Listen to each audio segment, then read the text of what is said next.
जैसे सहज व्यक्ति होते ना, सरल व्यक्ति। एक कथा आप लोगों ने सुनी कि नहीं? हमने कथा में सुनाई है, भोंदू की कथा सुनी है? कितने लोगों ने सुनी? हाथ ऊपर करो। सब ने सुनी है, लेकिन जो रह गए हैं बेचारे वो सुन लेना। भक्ति का मतलब क्या होता है? सरल। भक्ति का मतलब क्या होता है? सहज। कोई व्यक्ति यदि आडंबर भी करता है ना, तो आपको पता भी चल गया कि आडंबर है, आप फिर भी उसको आने नहीं देते दिमाग में, आप नजरअंदाज करते हो, ठीक है कोई बात नहीं, छोड़ो, है तो वैष्णव ही। भक्तमाल में कथा आती है कि एक राजा था। उस राजा को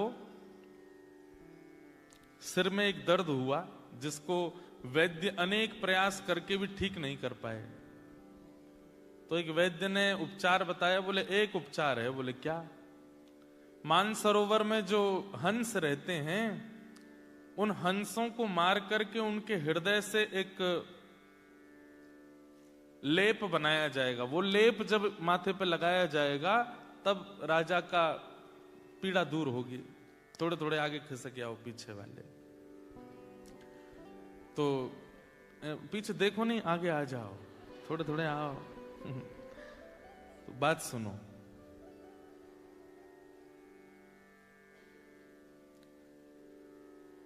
राजा ने अपने सब सैनिकों को आज्ञा की, मानसरोवर जाओ और वहां से हंसों को पकड़ के लाओ, मेरा दर्द ठीक होना चाहिए।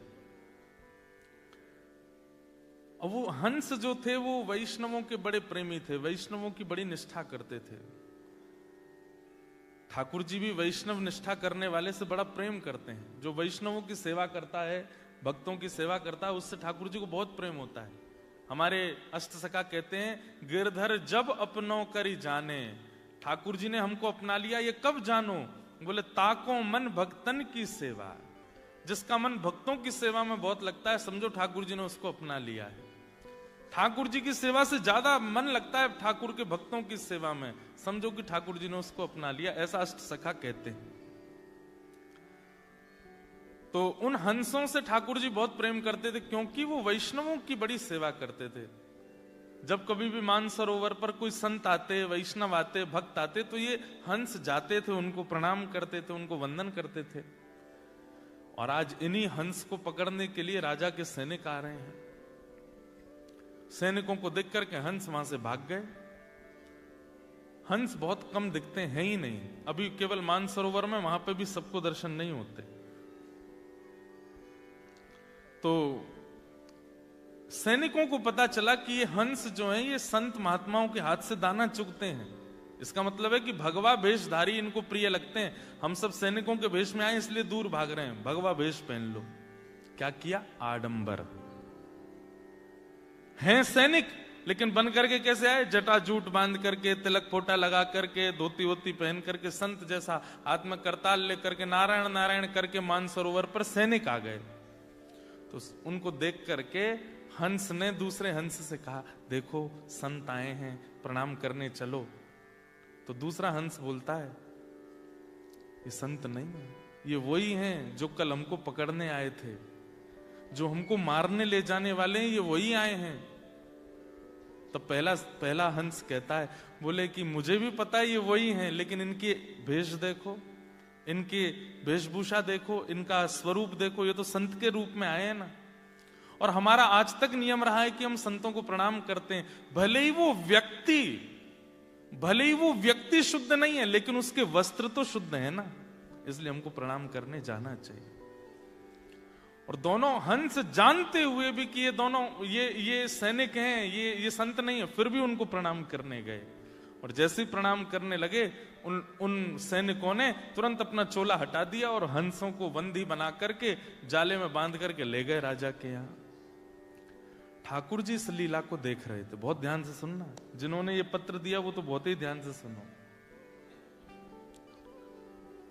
ठाकुर जी इस लीला को देख रहे थे और लक्ष्मी जी से बोले, देखो ये दोनों जानते थे कि ये सैनिक हैं, संत नहीं है, लेकिन केवल उनकी वेशभूषा संतों की थी, इसलिए चले गए और प्रणाम। देखो भैया, किसी को आगे करना है व्यवस्था, धीमे धीमे बोलना नहीं, हाँ बहुत धीमे धीमे, हमारा बहुत डिस्ट्रैक्शन हो जाता है फिर। क्या बता रहा था? हाँ, लक्ष्मी से भगवान बोले, देखो ये दोनों जानते हैं कि ये संत नहीं है, सैनिक हैं, लेकिन फिर भी अपने जान की बाजी लगा करके प्रणाम करने गए, क्योंकि उनके वस्त्र संतों के थे, रसिकों के थे। लक्ष्मी जी बोली, अब क्या होगा? लक्ष्मी जी तो बोली है, ये तो गलत बात है, चतुराई दिखानी चाहिए थी। जब जान गए सामने वाला वैष्णव नहीं है तो फिर उसके पास क्यों गए? ये तो मूर्खता है। ठाकुर जी बोले, तुम नहीं समझोगे। वैष्णवों के प्रति प्रीति का मतलब यह नहीं होता कि वो व्यक्ति विशेष प्रीति के योग्य है। उसके कई बार व्यक्तित्व पर प्रीति नहीं होती, पर उसका बाह्य आवरण भी पूजनीय होता है, वंदनीय होता है। वैष्णवता आवरण से लेकर के हृदय तक सब जगह होती है। किसी का हृदय नहीं होता लेकिन बाहर का आवरण है तो उसको भी प्रणाम करना चाहिए। भगवान बोले, अब इनकी रक्षा करने मैं जाऊंगा। और ठाकुर जी राजा के यहां एक वैद्य बन करके पहुंच गए और बोले, देखो राजन, इन हंसों को मत मारो, मेरे पास एक औषधि है, मैं औषधि लगाऊंगा, और औषधि लगाती अगर तुम्हारी पीड़ा दूर ना हो जाए तो कहना, लेकिन अगर पीड़ा दूर हो जाए तो इन हंसों को वापस छुड़वा देना। ठाकुर जी ने अपने हाथ से पे लेप बना करके राजा को लगाया, राजा की पीड़ा दूर हो गई, राजा बड़ा प्रसन्न हो गया। वैद्य को खोजो, कहां है जो मेरा लेप बना के लाया था? तो ठाकुर जी तो अंतर ध्यान हो गए। तब हंसों ने बताया, बोले कि वो वैद्य कोई और नहीं, ठाकुर जी थे, क्योंकि हम जानते हुए भी तुम्हारे सैनिकों के हवाले हो गए, क्योंकि वो संतों के वेश में थे, इसलिए हमारी रक्षा करने इस समय ठाकुर जी आए थे। समझ में आई कोई बात? क्या ये शो ऑफ दिखना, किसी के भक्ति के भाव में दोष दिखना, या किसी के प्रति ये भाव रखना कि ये तो केवल पॉपुलैरिटी के लिए या फिर केवल लोगों को दिखाने के लिए भजन करता है, एक बात हमारी बहुत ध्यान से सुन लीजिएगा। ये माथे पर उर्धपुंड अगर विराजमान है ना, तो ये बात निश्चित है कि वो किसी रूप में ठाकुर जी के द्वारा स्वीकार किया जा चुका है। आप उसमें दोष मत देखो। आपको दोष दिख रहा है, वो देखिए, अगर कोई वैष्णवता केवल आवरण और केवल आडंबर के लिए धारण करता है तो उसकी सजा ठाकुर जी देंगे। आप क्यों दे रहे हो? आप तो प्रणाम ही करो, आप तो उसको वंदन ही करो। कोई व्यक्ति भक्ति का आश्रय केवल लोगों के बीच में अपना जमावड़ा बनाने के लिए करता है, आप उसमें दोष मत देखो, आप केवल उसको प्रणाम करो, ठाकुर जी न्याय करेंगे उसका। अच्छा, तेने हमारी भक्ति का केवल पोशाक पहनी लोगों को दिखाने के लिए, आचरण में नहीं लाया, ठाकुर जी देख लेंगे, आप मत देखो। क्योंकि भैया, अगर इस प्रकार व्यक्ति के मनस्थ पर आप लोग चिंता, अब कल हमने कथा सुनाई थी बरसाने में, जब कल सुनी फिर भी ये प्रश्न किया आपने, तो ये इसका मतलब कल सुनी नहीं आपने, जिनका भी ये प्रश्न है। अब कल वहां पर जब राधा बाबा ने भेजा कि जाओ जाकर के रोटी लाओ, तो वो कैसे थे? खटिया पे पड़े थे, 2 जूते पहन के मटका रहे थे, वहां सुंदर सुंदर फिल्म सितारों के चित्र लगे थे, राजनेताओं के चित्र, फिर भी उनकी रोटी पाई। बाद में खोजने पर पता चला कि वो बाह्य रूप से तो बस दिखावा कर रहे थे कि लोग मुझसे दूर हों, अंतरंग भाव को छुपा रहे थे। तो हमारी आपसे प्रार्थना है, जिसके प्रति भी आपको शो ऑफ की भावना लगी है, अब ये तो हमारे प्रति भी हो सकता है, महाराज जी बड़े हैं, धुआंधार कपड़ा बिल्कुल सफेद पहन के, बालों में हाथ फेरते हुए आते हैं, कथा वथा करते हैं, ये तो, और आप लोग हंस रहे हैं, पर कईयों को दोष दिखता है, कईयों को लगता है, बोले कि ये तो केवल पाखंड है, इनका क्या है, तो अपनी क्या बोलते हैं उसको, दुकान खोल के बैठे हैं, लोगों को बुला रहे हैं या कर रहे हैं, लोगों को दिखता है। देखिए, एक बात सुनो, वास्तव में वैष्णव दर्शन कहते किसको है? आपको माथे पर तिलक दिखाई दिया, गले में कंठी दिखाई दी, वस्त्र पहने हैं, धोती पहनी है, संत है तो जटाजूट है, नहीं तो शिखा है, वैष्णव आवरण दिखाई दे रहा, आप समझते हो कि यही वैष्णवता है? नहीं। हमारे ब्रज में एक बहुत अच्छी कथा याद आई है, ध्यान से सुनना। हमारे ब्रज में एक रसिक संत थे, निम्बार्क संप्रदाय के। श्री भट्ट देवाचार्य जी तो वैष्णव रूप में रहते थे, द्वादश तिलक लगाते थे और द्वादश तिलक लगा करके अंकित करके कंठी आदि पहन करके बढ़िया सुंदर सिंहासन पर बैठ के भजन करते थे। तो उनके बाह्य रूप को देख करके तो कोई भी आकर्षित हो जाता था। तो एक छोटा सा बालक उनके पास गया और दंडवत प्रणाम करके बोला कि महाराज, मुझे आपका तिलक बहुत अच्छा लगा, मुझे आपका स्वरूप बहुत अच्छा लगता है, आपकी बैठने की स्थिति, आपका बोलने का ढंग और आपकी नाम, ये सब चीज से मैं बड़ा आकर्षित हो गया हूं, मुझे आप गुरु दीक्षा दे दीजिए। तो श्री भट्ट देवाचार्य जी बोले, तुमको केवल हमारा तिलक, भजन, बोलने का तरीका और ये सभी प्रिय लगा है और तुम इसी से ही आकर्षित होकर दीक्षा लेने आ गए हो, 2 बार सोच लो। बोले मैंने सोच लिया, मुझे तो बस मेरे पलक झपकने का मन नहीं होता, आपको देखता रहूं, ऐसा लगता है कि आपका मुखमंडल कितना सुंदर है, आपके नेत्र कितने सुंदर हैं, आप कितने बढ़िया लगते हो, आप ही मुझे दीक्षा दे दीजिए। तो भट्ट देवाचार्य जी बोले ठीक है, मैं एक प्रश्न करूंगा, उसका उत्तर सही देना। बोले बताइए। बोले तुमको मेरे अलावा और क्या दिख रहा है? तो बालक बोला, आप दिख रहे हैं, आपका आसन दिख रहा है, आपका तिलक दिख रहा है, आपके सामने पोथी रखी है वो दिख रहा है, आपके हाथ में माला है, आपकी शिखा दिख रही है, आदि आदि जो जो बाह्य रूप था वो सब बता दिया। तो भट्ट देवाचार्य जी हंसे और बोले, अभी तुम दीक्षा के योग्य नहीं हो। चरणों में गिर गया, रोने लगा। बोले आप दे दीजिए ना दीक्षा, मैं और प्रयास करूंगा, अच्छा निखरने की कोशिश करूंगा। तो भट्ट देवाचार्य जी बोले, दीक्षा के बाद मैं कोई आज्ञा करूंगा तो तुम मानोगे? बोले हाँ मानूंगा। तो बोले मैं पहले आज्ञा कर देता हूं, बाद में दीक्षा दूंगा। बोले क्या आज्ञा है? बोले मानोगे? बोले पक्का मानूंगा। ध्यान से सुनिएगा। तो भट्ट देवाचार्य जी बोले, गोवर्धन चले जाओ और 12 साल तक नित्य परिक्रमा करो, रोज परिक्रमा, और 12 साल तक बेनागा परिक्रमा करके लौट के आओगे, तब हम तुमको दीक्षा देंगे। बालक बोला, छल लिया आपने तो मुझे। आपने कहा दीक्षा के बाद आज्ञा करूंगा तो भी मानना है, पहले कर देता हूं तो ये ऐसी आज्ञा करिए, मतलब 12 साल तक तो मैं कुछ कर ही नहीं सकता।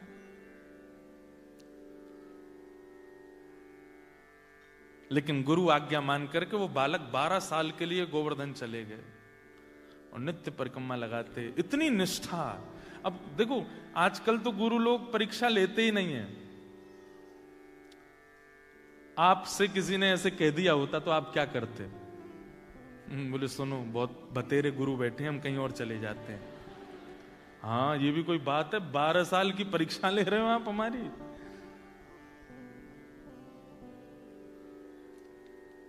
तो चले गए, वो बालक भी चला गया। गुरुजी 2 प्रकार से परीक्षा ले रहे थे, निष्ठा देखूं, निष्ठा कैसी है, मानता है कि नहीं, और फिर 12 साल के तप से जो परिवर्तन आएगा दृष्टि में, उससे इसी का भला होगा।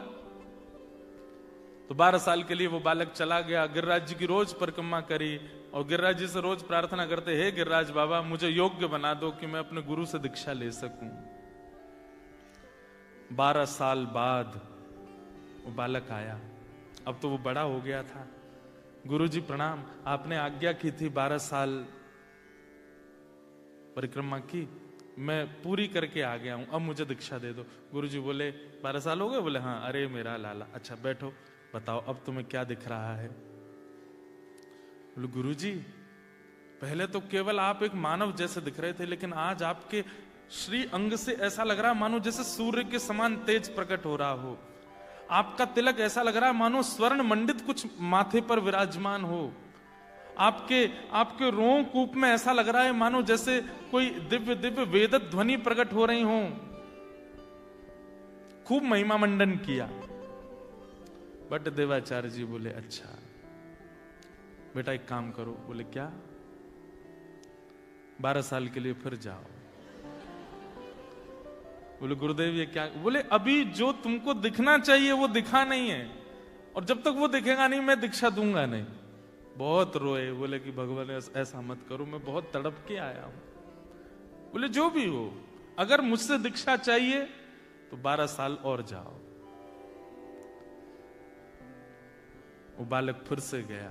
12 साल, 24 साल, 12 साल पहले और 12 साल अब, बेनागा गिरिराज जी की परिक्रमा रोज की, केवल गुरु को जीवन में लाने के लिए। हम ठाकुर जी को जीवन में लाने के लिए तप नहीं करते। वृंदावन जाते हैं, शॉपकीपर से कहते हैं हाँ भाई कितने के हैं गोपाल जी? 5,000 रुपए। थोड़े कम कर लो यार, ऑस्ट्रेलिया से आए हम।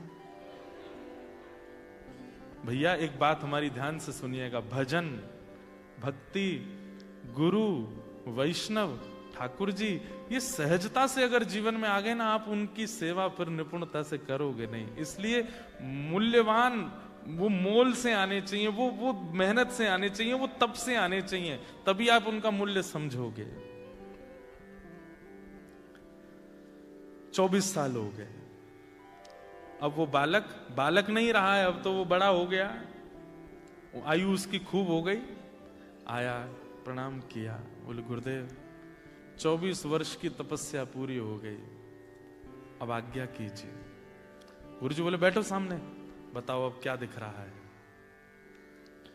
बोले गुरुदेव ऐसा लगता है कि आप कोई सहचरी हैं, आप कोई ठाकुर जी की नित्य दासी हैं। आप अभी तक मुझे पुरुष रूप में दिखते थे, पर ऐसा लगता है कि आप ब्रज की कोई गोपी हो, और आप अभी अभी दही मत करके आए हो, और दही से निकले हुए जो माखन के लोना हैं वही आपके मुखमंडल पर छींटे के रूप में दिख रहे हैं। जो पहले तिलक दिख रहा था, अब उसको वो कुछ और दिख रहा था। गुरुजी बैठे बैठे प्रसन्न हो रहे थे, खुश हो रहे थे, और बोले आप अभी ऐसे लग रहे हो कि जैसे मानो ठाकुर जी वेणुनाद कर रहे हैं और आपको अपनी लीला में बुला रहे हैं, और आप बस तुरंत मेरे से मुक्त होकर के सीधे वहीं जाने को तत्पर बैठे हैं। ऐसा लगता है कोई दिव्य लीला हो रही है, और आप उस लीला की एक गोपी हैं। ये कोई आडंबर नहीं था, ये सत्यता थी, ऐसा ही दिख रहा था उसको। बट देवाचार्य जी बोले बेटा, बोले जी गुरुदेव, बोले 12 साल के लिए जाओ गोवर्धन। लेकिन अब की बार वो रोया नहीं, वो समझ गया कि नहीं, मेरी योग्यता अभी बनी नहीं है। फिर भी कहा गुरुदेव मैं जान सकता हूं क्या मुझे जो दिख रहा है वो सत्य नहीं है? बोले सत्य है, लेकिन तूने आते ही कहा कि 12 साल की तपस्या पूरी हुई। ये 12 वर्ष की तपस्या का एक अभिमान तेरे चित्त में है, एक बार और जाओ। कितने 12 थोड़ी, अब तो कितने हो गए, 24 वर्ष हो गए। फिर से गया, 12 साल फिर गिरिराज जी की परिक्रमा करी, और जैसे ही 36 वर्ष हो गए, लौट करके जब आए, श्री भट्ट देवाचार्य जी अपने आसन पर बैठे थे, और सामने से वो जैसे ही आया, आते अब कुछ बोला नहीं, अब कुछ कहा नहीं, बस नेत्रों से अविरल अश्रुधारा गिरी। भट्ट देवाचार्य जी बोले कहो बालक क्या कह रहे हो? बोले नाथ ऐसा लगता है कि मानो मेरे सामने साक्षात यशोदा मैया बैठी हैं, और उनके एक गोदी के ऊपर साक्षात किशोरी जी बैठी हैं, और दूसरी गोदी में साक्षात श्री लाल जी बैठे हैं। श्री प्रिया लाल जी को गोद में लेकर के मानो जैसे यशोदा जी बैठी हैं, मानो जैसे कीर्ति मैया मेरे सामने बैठी हैं, मानो जैसे साक्षात कोई गोपी दोनों युगल सरकार को लेकर के बैठी है। तुरंत भट्ट देवाचार्य जी अपने आसन से उठे। युगल गोदी में दिखे ना? बोले हाँ। बताओ ठाकुर जी का रूप कैसा है? बोले कटाक्ष नेत्र हैं, मंद मंद मुस्कार हैं, थोड़ी थोड़ी दतुइयां दिख रही हैं। श्री जी का रूप कैसा है? बोले बिल्कुल कमलांगी हैं, कमल जैसा अंग है, सुंदर कटाक्ष नेत्र हैं, धीमे धीमे श्याम सुंदर को देख रही हैं। जब बिल्कुल विश्वास हो गया कि हाँ यही दिख रहा है, तुरंत बड्डे देवाचार्य बोले अब दीक्षा दूंगा, यही दिखाना था। अभी तक तुमको केवल मैं दिखा, अभी तक मेरी योग्यताएं दिख रही थी, अभी तक मेरा प्रभाव दिख रहा था, लेकिन वास्तविक दर्शन अब हुआ, अब तुम्हें दीक्षा देंगे। और वही हमारे ब्रजमंडल के एक अद्भुत रसिक बने वो बालक, और उनका नाम हुआ हरिव्यास देवाचार्य। क्या नाम हुआ? हरिव्यास देवाचार्य। उन्होंने बड़े अच्छे अच्छे पद गाए। था तो नाम उनका हरिव्यास देवाचार्य, लेकिन उनके पद में वो अपना नाम आता है ना, सब सूरदास जी का नाम आता है, कुंभनदास जी का नाम, उनके पद में नाम आता हरिप्रिया, उन्होंने अपना नाम रखा हरिप्रिया। ये है संत दर्शन। हमको तिलकधारी, धोतीधारी, चोटीधारी, वैष्णव, तुलसीधारी में दोष दिख रहा है। और यहां देखिए एक आचार्य चरण 36 वर्ष तप करा करके अपनी गोद में ठाकुर जी दिखा रहे हैं। हमारी भक्ति तब जानो कि अत्यंत दोष युक्त वैष्णव भी सामने आ जाए, उसमें भी हमको गुण का दर्शन हो, तब समझो कि हमारा भजन फलीभूत हो रहा है। कोई आपसे आकर के कहे, बोले वो सिडनी वाले भैया है ना, वो पूरे दिन नाम जप करते रहते हैं, बोले हाँ, अरे वो ऐसे ही हैं, वो ऐसे ही हैं, उनकी बातें ऐसी हैं, उनके काम ऐसे ही हैं, आदि आदि सब बातें। लेकिन आपके मन में क्या है? भैया देखो, मेरे सामने उनकी निंदा मत करो, ठीक है वो होंगे जैसे भी हों, पर मुझे उनके बारे में ऐसा मत बोलो। ऐसी स्थिति जब हो जाए, दोष अन्यस्य दोष गुण चिंतन माशु मुक्त्वा, दूसरे के दोष और गुण सुनने में आपकी रुचि बंद हो जाए, तब समझो कि आप वैष्णव हो, आप भक्त हो।